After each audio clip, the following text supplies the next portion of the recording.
দেরি।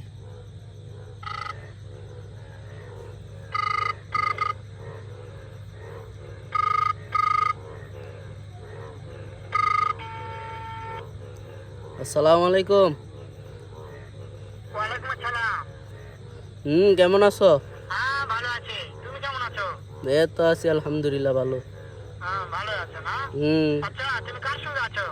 রাফিয়ার সঙ্গে। ওই মাদার চোরের সঙ্গে? ওই মাদার চোরটা এত হারামজাদা। তুই আমার মাথা চট কাসকা চুপ। যদি বেটা নাগিল লিখা, এতই নাগিল লিখা। ওই হারামজাদার আমি সামনে পাইলে